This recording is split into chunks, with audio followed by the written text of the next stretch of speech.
Assalamu alaikum wa rahmatullahi wa barakatuh. New day, new panel. I think the previous panel was quite a heavy panel. I think all you saw was faces everywhere you looked. First we were ثقيلة, now we're خفيفة. Now we're khafifa. So today, slightly different. What we're going to try and achieve in today's discussion, hopefully benefit the community in a slightly different way. Rather than just having a discussion, we're going to do a bit of role play. So we're going to give problem scenarios. So I've been put in this position to be giving solutions. Yeah, so like, you're the therapist. I'm like the antibacterial solution here now, yeah? Yeah. And in front of me is Molana Moeen. Yeah, who's also going to be the cure. He's also the cure. I'm going to be the disease. So we've got disease. So is Ali. Ali will be also sharing some scenarios. I'll be in the middle. To my left, you got Muhammad, who doesn't really know what he's going to be doing at the moment. He's a referee at the moment. He's a referee, okay. I'll be in the middle. Jump. Yeah, so we'll try to cover some scenarios and give some practical solutions, inshallah. And hopefully the community can benefit of all ages. So, scenario 1. Right, take 1. Assalamu alaikum. Can I say? Cut. Okay, cut. Okay. Assalamu alaikum. Walaikum salam. I've come into your masjid today because I feel that my Iman is really low. And the reason for that is because I see my friends running off to Tarawih every evening and I don't want to go because I feel really tied in those 20 rakats. I don't know what they're talking about. Brother, read it on a chair. Huh? Read it on a chair. It'll be basically because I'm young. Baba Ji's going to be like, how dare you sit next to me? Yeah. Okay. Yeah, maybe Imam Sahib says it's not Kabul. For Hanafis, you must do Qiyam. So with me, I learnt some Islamic knowledge and I have good company. I go to gatherings of zikr and classes of fiqh and learnt my aqidah, etc. My family is religious as well. But, you know, Ramadan Sharif is supposed to be that time where we feel spiritually high. And I'm not really feeling it. Sometimes I get a bit of a feeling, so I'm not really into it. And I'm feeling really depressed because of that. I see everybody around me, you know, running around to the mosques and, you know, iftaris and saris and everything, but I'm just feeling down. So you'll be surprised now that we're coming to the last Ashara. It's a very common feeling. The amount of people that will feel that right now. I think that's quite common. And by you seeing people smiling, you really know how many of them are probably going through the same thing. And I think it's a common trend amongst the Muslims. First few days, you know, the shawq is so high, the jazba there, doing or smashing out the tarawih, smashing out your recitations. And then Starts to fade slowly. It starts to become norm. Ramadan starts to settle down and so do your emotions start to settle. And then they'll pick up towards the end again. Because the 27th night, Laylatul Qadr will come and that's it. I'm going to get the 83 years of ibadat. Yeah, and then they live it up for the next few days because they know Eid's around the corner now. So initially when they came in the beginning of Ramzan Sharif, they were faking it because, you know, that jazba was there for what reason? Their emotions, not I don't really think they were Allah. faking it. Faking Was is it the there wrong for term. Allah? Did they run there for Allah? Yeah, or they were doing it for Allah. Of course they would. Yeah? Okay. Of course they would. See, at the end of the day, naturally, as human beings, our emotions will fluctuate. They will fluctuate. There's going to be days of highs and there's going to be days of lows. And Ramadan is no exception. Within the month of Ramadan, you are going to feel those lows. You're going to feel those highs. Like, for example, there's individuals that have come from the most spiritual of places, like Makkah and Medina. And when they come to the different countries and they move back to, let's say, for example, back here to the UK, as soon as they land, as soon as they get on the plane, if not before that, as soon as they get in the taxi to go to the airport, you feel that low. And naturally you will feel that. And there's stories of prophets. The stories of the prophets mention that they also went through these highs and lows. Everyone went through highs and lows, including none other than Rasulullah sallallahu alaihi wasallam. Those spiritual highs for us allow us to become, let's say, they put us on a I mean, you know, our smiling, the smile that we have when we're smiling on that day, we might not have a spiritual high, but that smile that we give off could be just us trying to internalize that smile. contagious, yeah. Yeah. Okay, so give me an example where the Prophet ﷺ was on a low, because I've not really heard that before. I wouldn't So say. there are parts of his life, sallallahu alaihi wasallam. We particularly know after the Battle of Uhud, for example. Yeah. Nabi salatu was salam experiencing and taking on the burden of all 70 plus martyrs from Uhud. The hadith describes, the seerah describes, the Prophet sallallahu alaihi wasallam was deeply saddened at the loss of his companions. And every companion that lost his life, knowingly, when you're in a leadership position, every person that's given their life, that's on your head, isn't it? And then all those women that have become widowed, all those children that have become orphans, all those fathers and mothers that have lost sons, all of that pressure builds. And the hadith does describe the Prophet ﷺ did experience, in terms of his relative life, a low. We know we have like the year when Sayyidah Khadija passed away, Abu Talib passed away. Yeah, these are those days when the Prophet ﷺ did feel quite lonely. Yeah, and it's like the time when the Prophet ﷺ's son passed away. Yeah. Ibrahim. As Ibrahim, yes. I think there's no better example than the Prophet's mother who passed away when he was at the age of 7.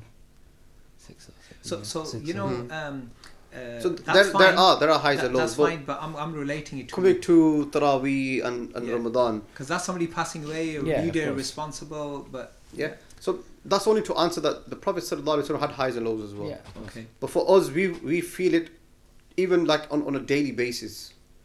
So going to Taraweeh, we were saying that at the beginning of Ramadan, the Iman is high. Then it starts to settle down, fade away. Laylatul Qadr, you become selfish. We become selfish. But it's a sign of Iman. That's what we forget. Yeah. Okay. It's a sign of Iman that, Explain that. you know, that showed to when you started fasting and you started the Taraweehs and the Iman was high, ultimately you were doing it for Allah. You weren't doing it for family members or neighbors or your siblings or friends. It was your shawq and it was the inspiration of Iman that was becoming apparent. Then depending on how spiritually strong you are, you're able to retain that. Maybe those 3-4 days of Taraweeh, for some it will be so powerful, they're able to retain that spirituality for maybe 10 days. And then it will start to drop. For some, probably 15 days, then it starts to drop. And some of those fortunate ones that throughout the month of Ramadan, they remain static. The spirituality remains. And if your spirituality has gone down in the month of Ramadan, I don't think it's normal, I would say at least. Depending on how much spiritual background and throughout the year, how much training you've had. You've got to prepare for the month of Ramadan. Yeah, coming to that same aspect of the Prophet ﷺ prepared for Ramadan. The Sahaba would also, from the month after Ramadan, from the day that Ramadan finished, they would prepare the full year just for Ramadan. And particular preparation in the month of Rajab and Shaban.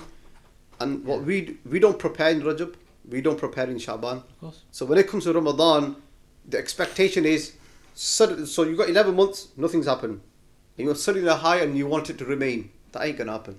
Okay, It's so gonna you come know, along. well, we hear many times about the Sahaba preparing 6 months earlier for it, and Rajab and Shaban as well. But when you say prepare, what do you mean? Like more fasting, more Quran reading?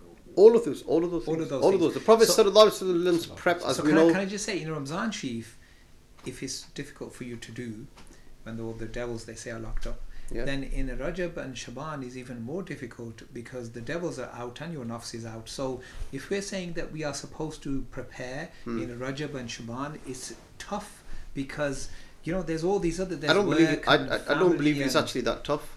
In fact, knowing that you're struggling whilst the shayateen are around, that's where the reward lies, and that's where you'll appreciate my efforts are in the midst of all the shayateen and jinnat and those of shar around me, and even now I'm able to pull off, let's say, a Monday, Thursday fast.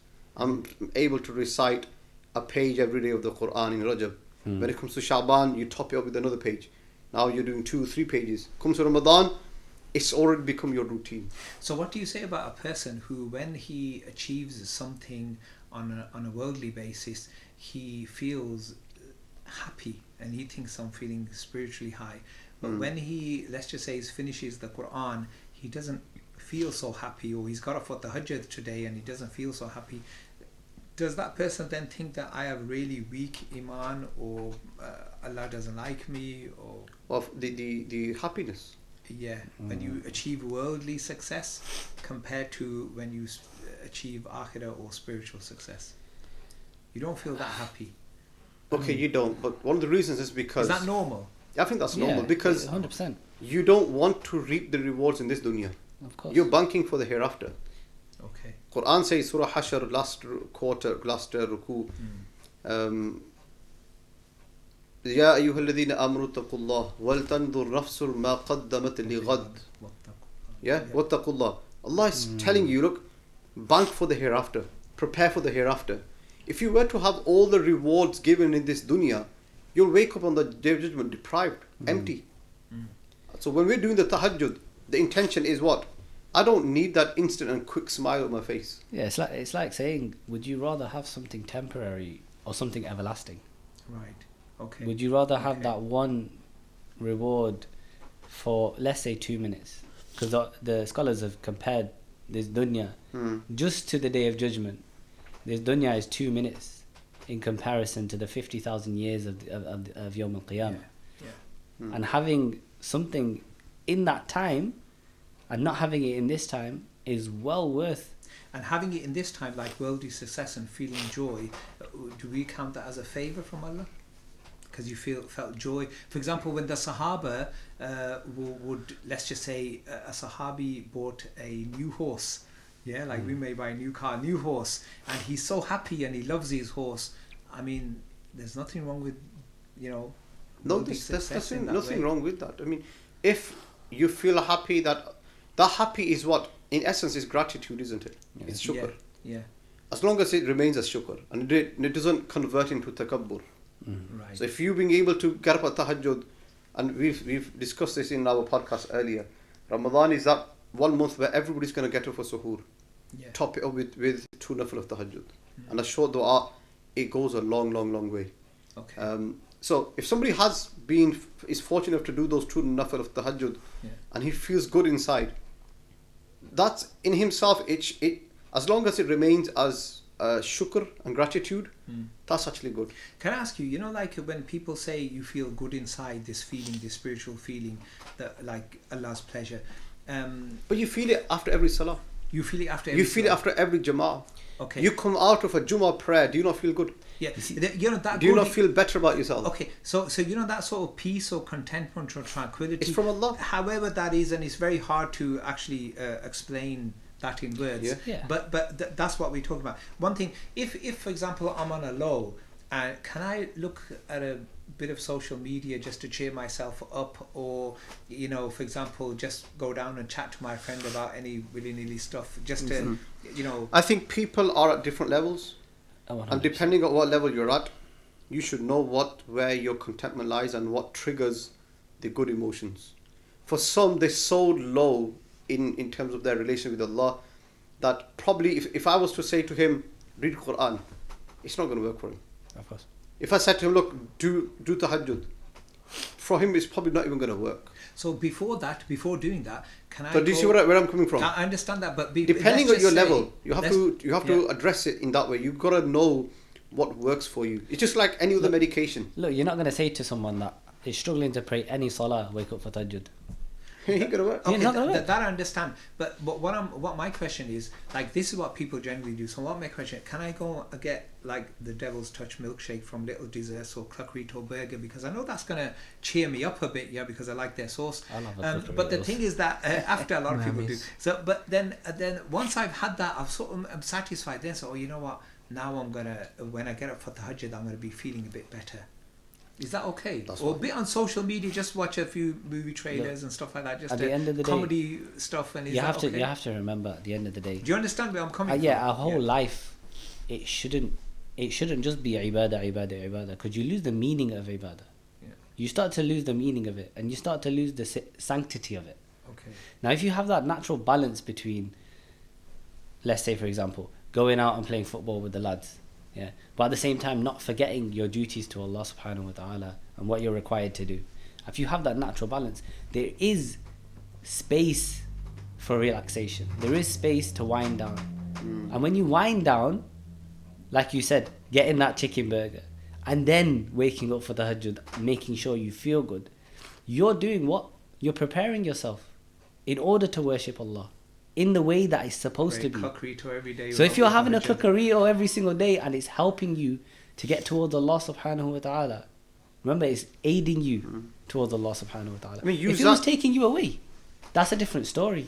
But if it's bringing you closer to Allah subhanahu wa ta'ala, is that wrong? It's just to cheer yourself up a bit, you know, with something. Muhammad Ali, what do you think? So I was thinking that I think people need to know that Islam can be fun.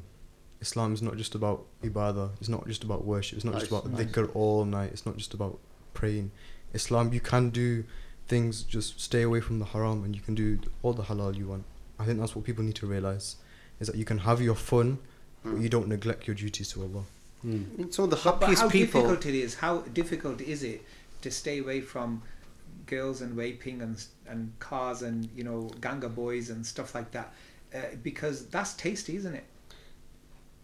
It's always How do you say that okay, there's halal stuff to do when the haram stuff is so tasty? It comes down to your spirituality. Oh, come on. No, I think it It comes does. down. I think it comes down to your friends. Honestly, Yeah. at the end Friends of the as day, well. if you've got friends that are naturally going to be going out, partying, doing all of this, drinking, you know, that's the extreme of it. But if you've got friends that are going to be sat in a car listening to music, and you get into that car, are you naturally going to be listening to the music or not? Yeah. Naturally, you will. The be. example that comes up a lot is if there's 10 people playing a football match, if one's a Namazi, the rest 9 aren't going to pause the game for that one guy. Yeah. But if 9 of them are Namazis and one of them isn't, Yeah. they're going to stop to read namaz and they're going to encourage him to read namaz as well. Right. I mean, That's why unless the he's wearing focus- shorts up to him, then He's it's experienced. He's isn't he? Mashallah. That's his experience. That's his experience. Well done. He plays football in Shalom Kameez, mashallah. Yeah, seriously. Don't do it in a jubba. It's dangerous. Yeah, it's very Yeah, dangerous. unless you Unless put it's it got up. slits on it, and then it's Yeah, alright. absolutely. You can enjoy yourself. The happiest people on the earth are Muslims. Yeah, comparatively Excuse me. speaking, depends. I don't know which ones you get along with. The cases you work with, yeah, they're really sad ones. I guess But it's the- the cases that you deal with, isn't it? Yeah, Yeah. it's the nature of your input in the community. Field of work. Yeah, but generally speaking, throughout history, the happiest people have been Muslims. Those people who are Ahlullah. 100%. Yeah, they're the happiest people on the earth. But how do you get there? There has to be a build-up. Like we talked about the companions having highs and lows. Now, and even preparing for Ramadan. If you look at that scale, it starts low. As Rajab's coming up, it starts to build. Shaban starts to build. When it comes to Ramadan, that's when you start to peak.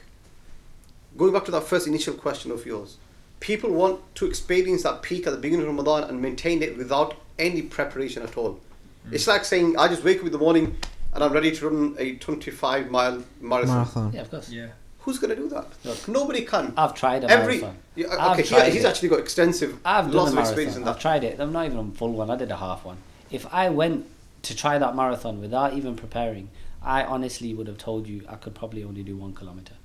But And because drop. I actually, and honestly, I would have dropped.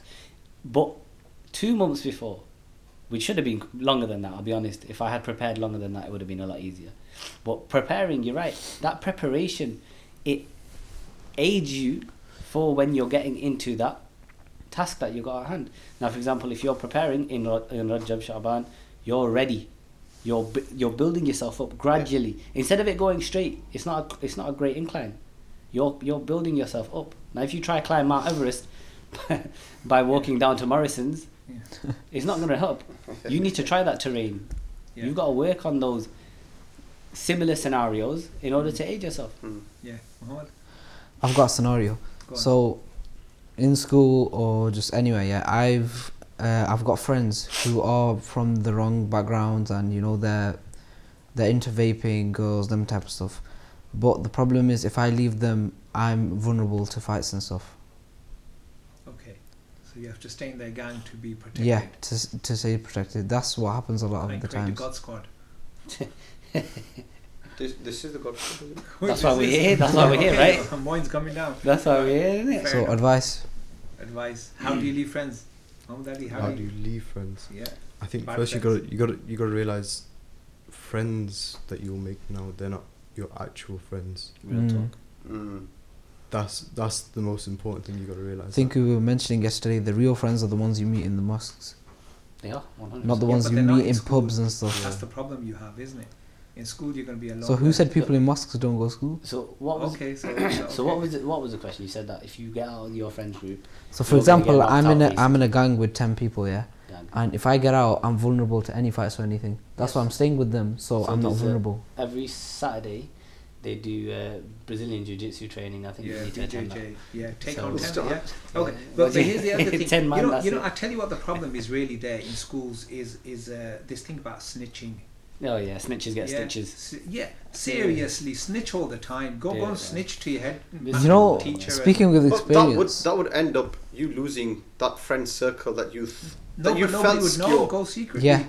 A lot of the time, look, it's students in that mindset, in that student life. Correct me if I'm wrong. I'm a bit old now, but correct. yeah, it's about feeling secure with that group of friends, Yeah, knowing that that's they've got your back. Nobody's gonna go through your bag. Nobody's gonna rip your textbook. Nobody's gonna put water in your shoes. You're not gonna. that's get what I'm saying, because you have United. that backup from them 9 people who are with you. But the problem is they aren't like the best of people. They're vaping. They're encouraging you. What do you do?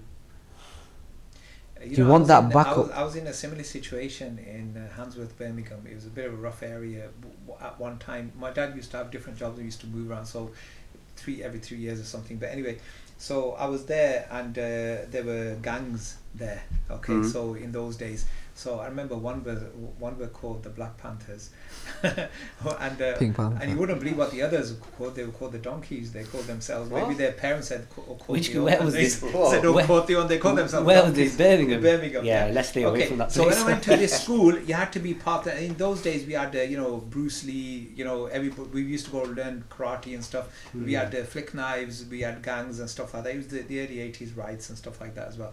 So basically, some of us, a few of us, we weren't part of any gang.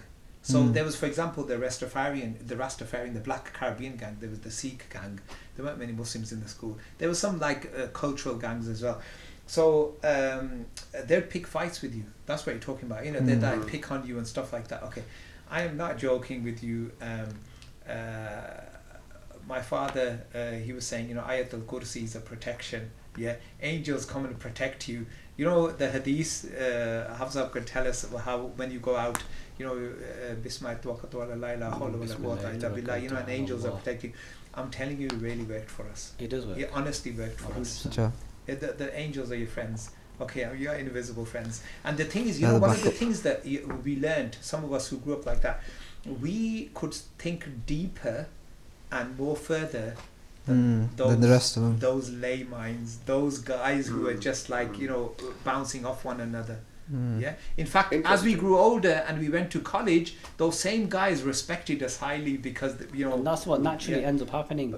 If you do live a neutral position in school, you'll end up noticing that almost all the gangs will have some liking or sentiments for you where they will look out for you. Because look, he's the Sharif one. Look, he's not going to mess with anyone. Neither does anybody mess with him. And really, everybody has your back. I would say that Isn't that really a better position to be in, where everybody wants to really support you? I would say I'm in all respects that I think that's a bit of an old conspiracy. Because nowadays what happens was, because just before the holidays 1 week ago, not mentioning names, but there was this young lad, yeah, and he's innocent, never done anything, yeah, just sticks to his stuff. And because some guy was annoying him and he just spoke a bit harshly to him, and they got a good 15 people gang on him at break time. Why didn't you go beat? Yeah. Why did you not fight back?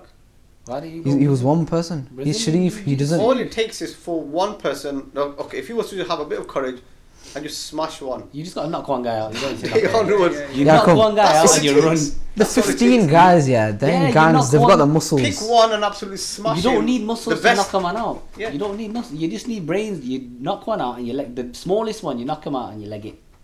That's it. Literally, fight or flight. I've always been taught by everyone that's a fighter. Whatever you do, you just need to run faster than the person behind you. Yeah. That's what it There's the opposite side to that. So basically, there was a girl. Are these real solutions we're giving? I don't know. No, I don't think that's No, but exact- no. Honestly, I think it could work. So while I'm in high school for girls, yeah, mentioning Get on some the treadmill. faces, yeah. So basically, 11-year-old quiet girl in primary school goes into their very shy type, and one other girl comes who's a bully, starts bullying her. She turns around, she said, I don't know what happened to me, and I smashed her. The teachers were watching through the doors and they didn't come in because they wanted that girl to be smashed. Anyway, and then the cameras were there, but then they deleted. Deleted, yeah. So sounds like a prison movie. So anyway, but this young shy girl from primary school became so famous in her year that she became the leader of the gang, the best one to bring classy drugs in, the best one to, when the boys come outside from Heckmondwike and all those northern areas there, to arrange all the boyfriends, girlfriends, to buy dogs cheap and sell them expensive, and all this kind of thing so a very shy girl, so you can work opposite. So you know what you're saying? Sounds like a cartoon story. Yeah, it's the image you build. Yeah. From day one, if you set it right, and you make sure nobody messes with you, and the message is loud, nobody actually will do that. But I think this is a common problem when you have students actually move schools. Yeah, it is. So when you, for example, you've come into a new school in year 8 or year 9, yeah, and the groups have already been formed.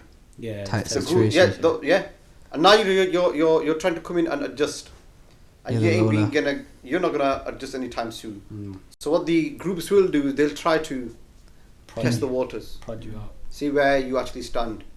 But day one, you smash one of them. Yeah, that's it. Yeah, Boundaries. Everyone is We're straight. supposed to be saying this on yeah. podcast. You find the biggest. Honestly, this is the reality of it in schools now. Technicians. You find the biggest and toughest one. You Totally find disagree. the biggest and toughest one. Not the biggest trophy, just any one. You just headbutt him in the nose. That's it. Oh, Heads for don't God. hurt. It goes along with, honestly. Heads don't hurt. The culture right now in school is like this. It isn't that bad. Yeah. You have, for example, Muhammad was telling me, now, the bringing knives into school. Oh yeah, no, it's bad. It's really bad. And I'm sure he can relate to Let me the tell story. you, there was a story just a while back that it was just started as something really small. Yeah, some guy just swore at some other guy, and they just had really big beef. Yeah, in school. What happened? They took it outside of school, and because nowadays the whole schools are gangs and stuff, so they brought their gangs here, and there's a park called Clinton Park. It's a small park. They got both gangs to come there, and at start it was just like physical punching and kicking. One guy took a knife out, and then they all took knives out. And then one guy who one of my friends, he got a knife like straight across his face. This was happening in school. This came. So our therapists were giving some advice which I don't think many parents will agree to, but I will still go back to the reality is, okay, snitching. I'm telling you, snitching is the best. Snitching can only get you so far. Once you've known, snitching doesn't work nowadays. Once you're known You to don't be a have to be snitch, known. it will come out. Because Well, there's only going to be two say to people the involved head in that teacher. situation. There's always going to be two people involved in the situation. If you're getting bullied, for example, yeah, no one else, and I know for a fact, no one else outside of that situation is going to mention anything except for the person that's getting bullied. Exactly. It's not going to be anything else. And most a likely very it might good not point be there. even be them. It'll be their family members that will come in. Now that makes it worse for them. Yeah. That will always make it worse for them. How would it make him worse? It does. Because It do does. you think they're going to be chased around 24/7? They will. They will. Potentially. They Huh? will. I think for a few months they could have a miserable time. They will, 100%. Then maybe they may ease off. Because we can't live in airy fairy land. At the You end know, of the we day, live this in is, a land of law. Yeah, there's police, there's head teachers, there's You know what it is Head nowadays? teachers in his office, police Yeah. are in their offices. Yeah. You're on the playground. Head of getting years are bullied. there. What So do you the want to more do? that the bully gets in trouble, the more chances he's going to be expelled. most of the time, you know what It happens? doesn't happen. It's a cult. It's not just one person. It's never going to be one person. It's always going to be more than one. And the point is, they don't get expelled. So many times I've been in incidents here, and the other people, they haven't even been asked why they did it. Many times, not once. So even if parents come in, Parents come in, they speak to the head of years, everything. Sometimes they speak to them, that's it. Nothing A more. warning. Go home suspension for a week. No, They not come even back. suspension. They just speak to him. They're like, you shouldn't do this and that. Done. well, I'll go back to the BJJ then. You know, it's a good self-defense. Honestly, no. You have to have that, I'm being that honest. level. You see, the problem with our society right now, and with the Muslim community, is we have a lot of facilities for these kind of things.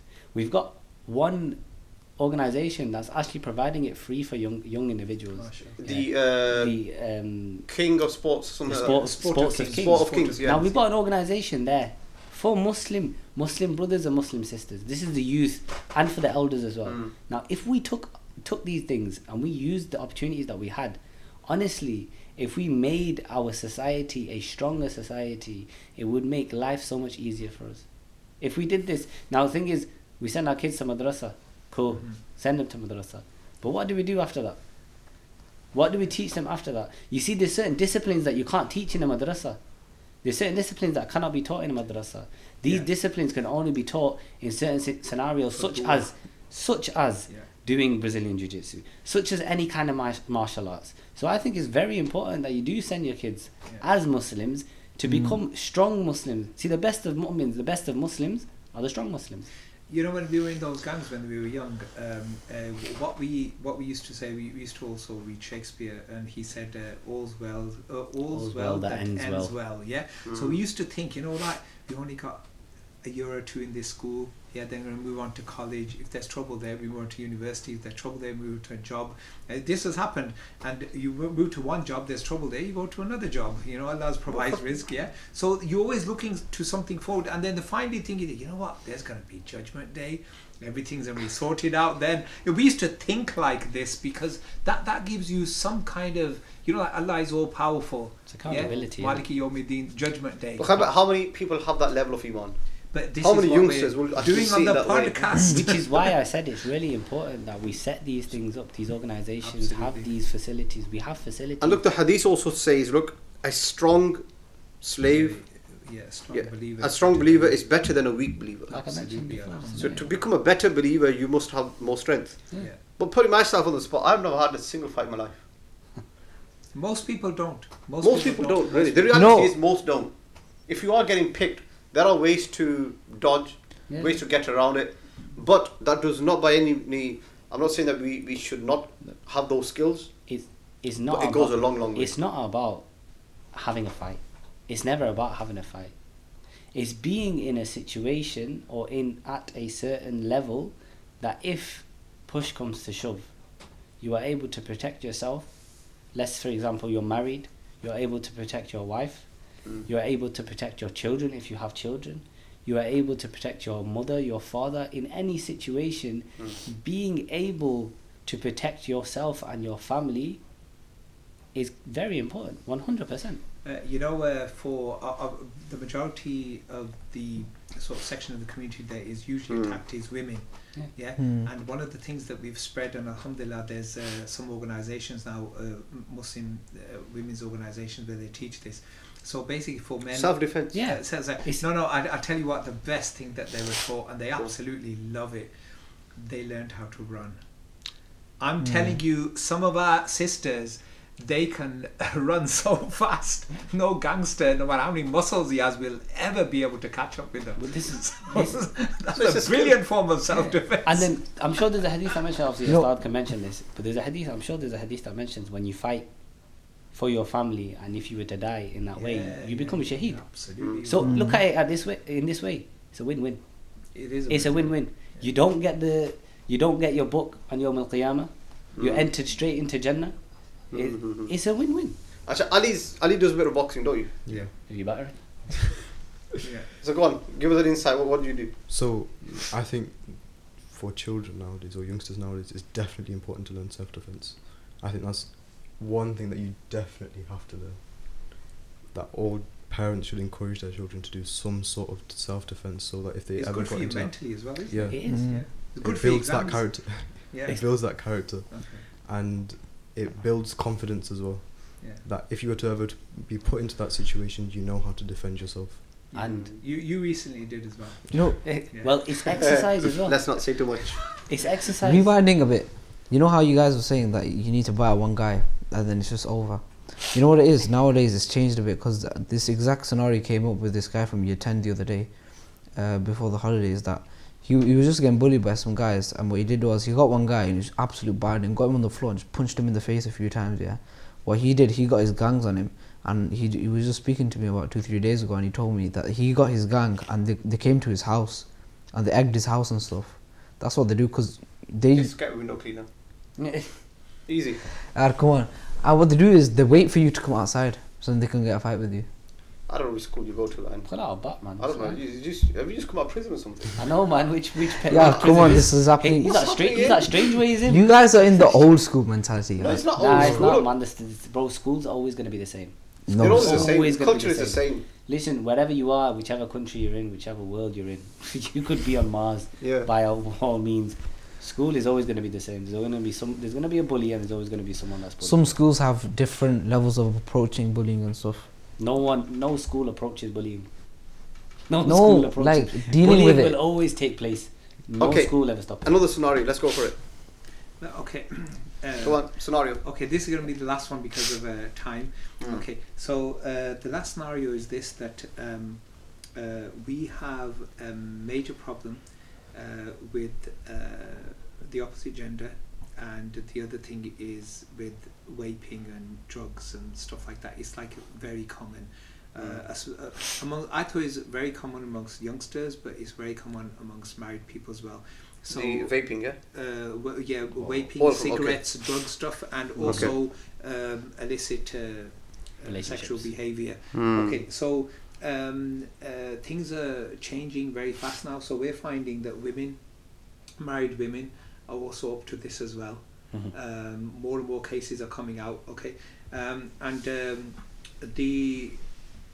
the problem. Here's the problem. Then a quick solution to this, inshallah, due to lack of time. The problem is that when you ask them why are you doing it, they say that we don't feel that our partners are good enough, we don't feel our jobs are good enough, we don't feel our income is good enough, we don't feel our house is nice enough, we don't feel that we have those kind of personalities, and so this is like sort of a sexual pleasure or addiction to drugs. That kind of pleasure is like the only way out, and they know it's all hallucination. They know it's all that's all you're doing. But the thing is that they find peace in that.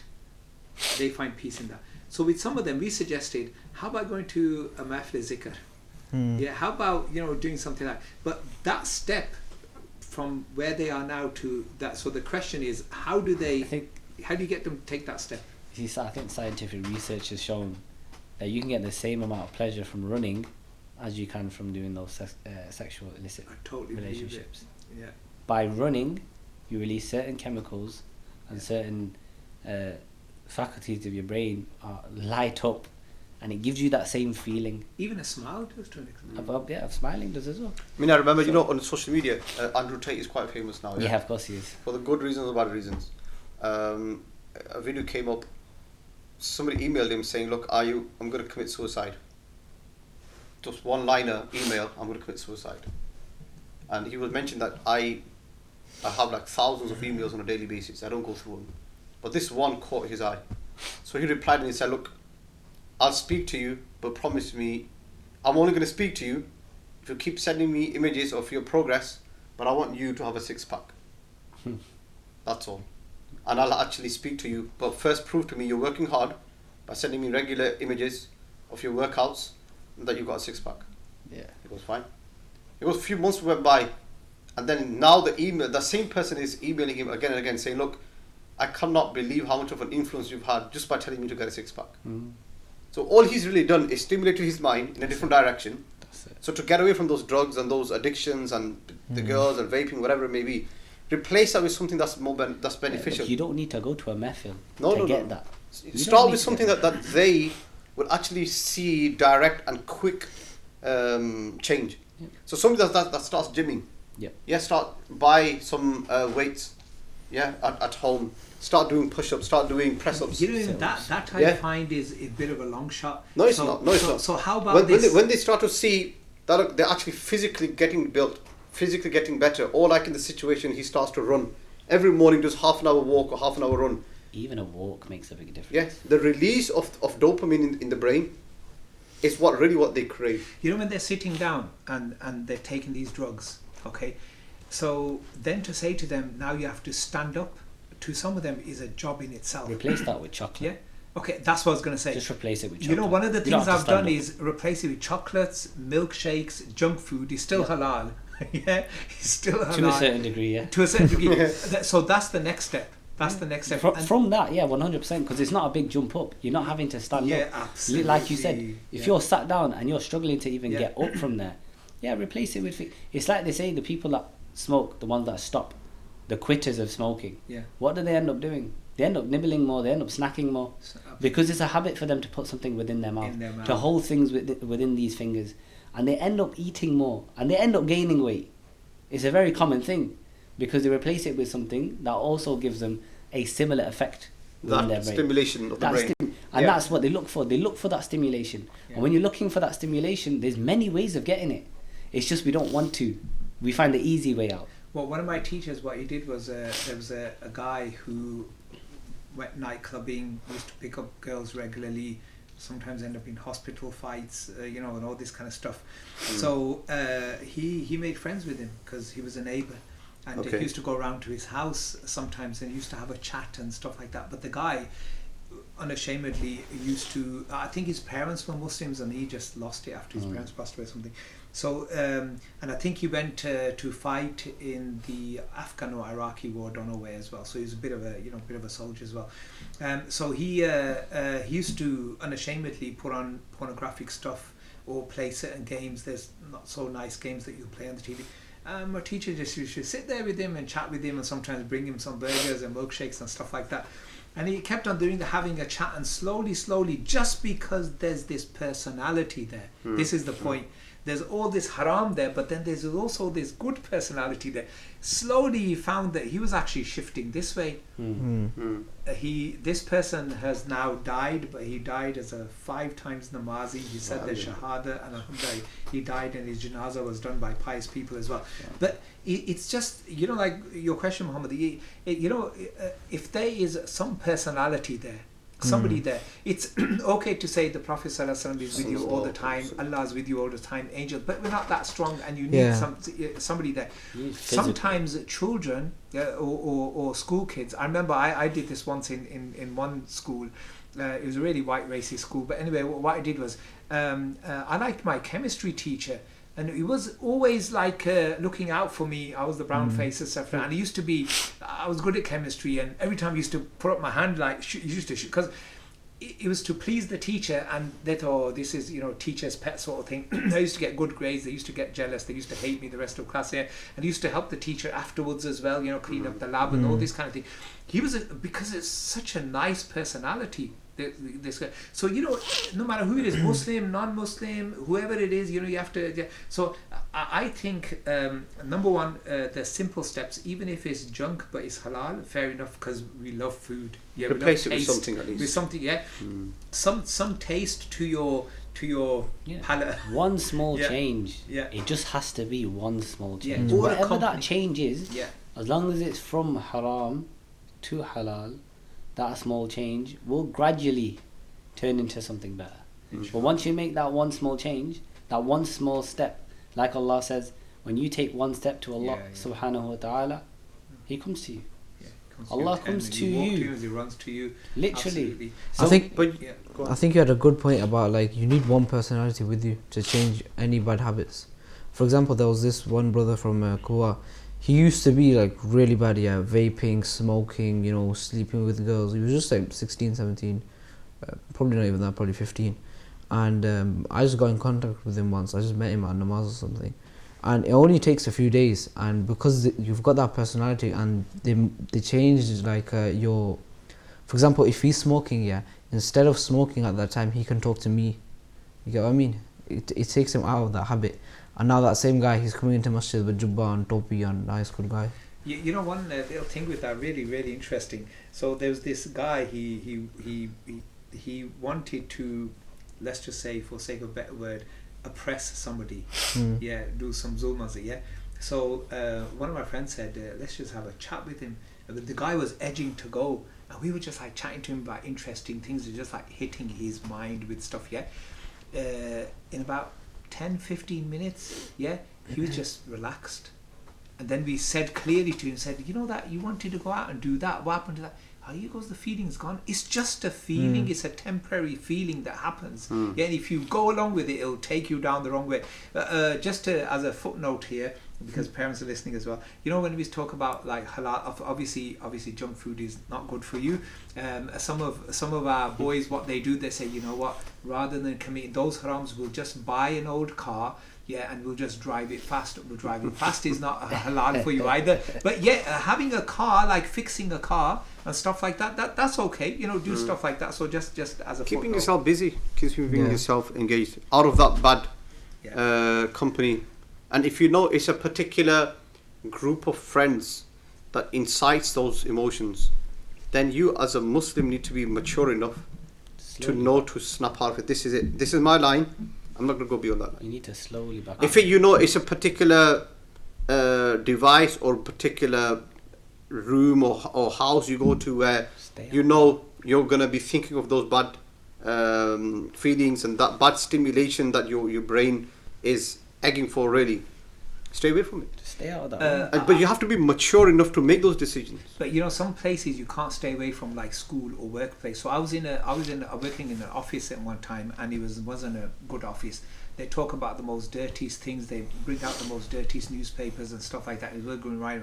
But one of the things that I really felt was when I came home, I felt like I could breathe. Like here was my family, the happiness in my home. I felt, so that made me appreciate the family more. That made me appreciate namaz more. In fact, I'm telling you, one of the things that I felt in those days when there was so much sin there, when I came and read Salah in a masjid, it was so much more tasty. And when the sin went, that taste reduced.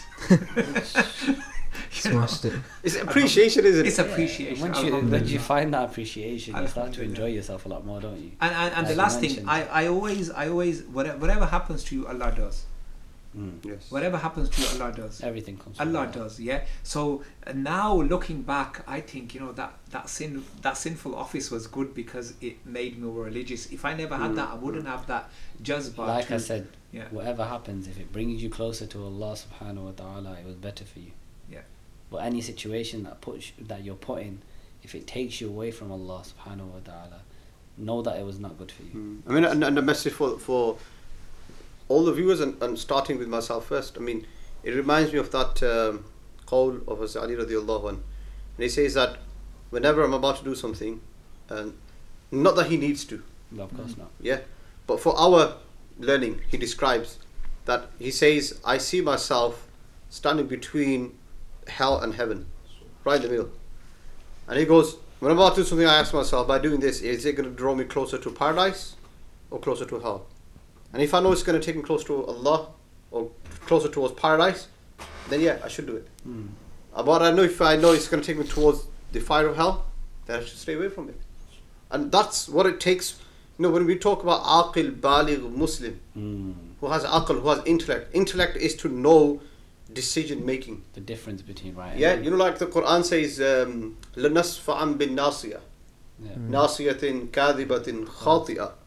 Allah will, on the day of judgment, the angels, when they take you after your decision has been made, whether you go in paradise or hell, and if it's going to be hell, then Allah is saying that لَنَسْفَعًا بِالنَّاصِيَةِ will grab you by the forelock.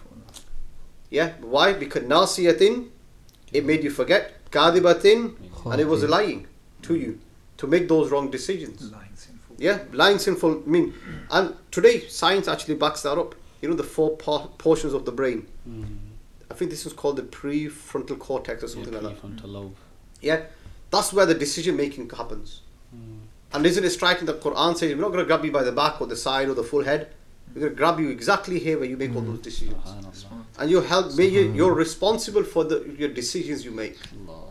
And you know, as a message to parents, you know, we've got to equip our children with the power of decision making. Allow them to make decisions so that they become strong deciders. When they go to college, university, and they know the exposure to vaping, the exposure to the gun culture, the knife culture, you've got the opposite gender and all the fitan.